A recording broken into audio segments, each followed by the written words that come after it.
Ya keçməzdən əvvəl kanala abunə olmağı və videonu bəyənməyi unutmayın.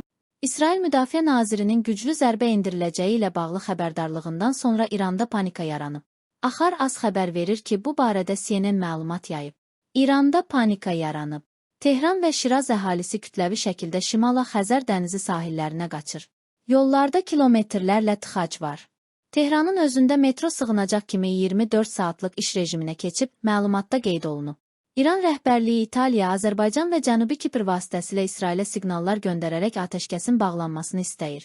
Həmçinin İran, Qətər və Oman vasitəsilə ABŞ-a da eyni siqnalları göndərib qeyd edək ki, iyunun 13-nə keçən gecə İsrail İranın nüvə proqramını hədəf alan Yüksələn Aslan əməliyyatına başlayıb.